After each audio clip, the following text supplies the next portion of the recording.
We're a little short on time, but I want to mention a couple of more things. Janet Jackson joined the cast. I wasn't there. Oh, yeah. I wasn't there. I was. Oh, you had. I was on the set. I mean, I wasn't part of the show. I'd stopped down to visit to say hello to Debbie or say hello to Bob Scheer, who's one of the directors, or other people I knew in the show, Carol Mayo Jenkins, but I was not part of that decision. And I think I met her once on the set. You're rocking in the chair a little. Oh, I'm sorry. There were a lot of cast changes, though. Were there people who left the show that it was really hard to fill their shoes? Sure. I mean, Erica left. She just didn't want to do the show anymore. She wasn't, and she was a very, I don't think we did replace her, or they did. I mean, I was involved a little bit with that. She was a unique presence, and so I think that was difficult.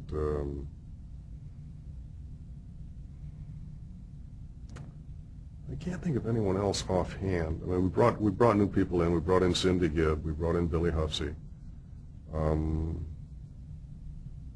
And that was just to kind of bring a little bit of fresh air into the look of the cast was all. In one case, that was probably a pretty good thing. In the other case, I'm not sure it helped us. But we were experimenting. We were looking. Because eventually, especially when you're dealing with television, your 17-year-old who's played by a 26-year-old starts to look 30, and that doesn't work. Were there fan favorites among the episodes? Did you get letters about storylines?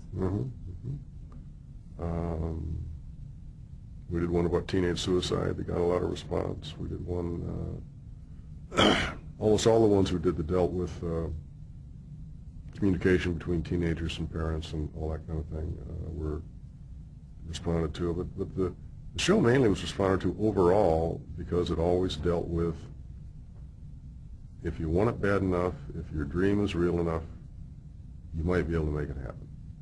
And even if you can't make it happen, following it is the only thing you can do to quench that thirst. And to a teenager, to an audience, I think that's a message they're more than willing to hear, eager to hear. Did you write the teen suicide episode? No, I did not. I had a lot to do with it, and I was executive producer, and I rewrote parts of it. But what's interesting is we didn't, it was the only episode we did where we could find no way to fit in any musical number until the very, very, very end. There was no first act, second act, third act number at all.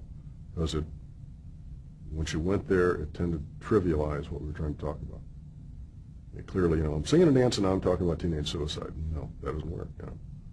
And we ended up doing a gospel number at the end of the show. That was all. Any last word you want to say about Debbie Allen in terms of her talent and her multifaceted talent?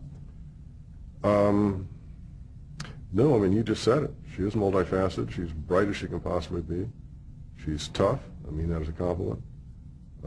She's extraordinarily professional. She's intensely focused and dedicated. If you have your act together, you're going to do fine.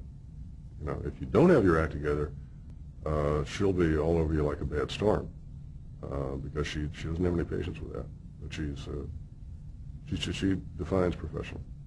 Why did you leave Fame? Well, it wasn't willingly.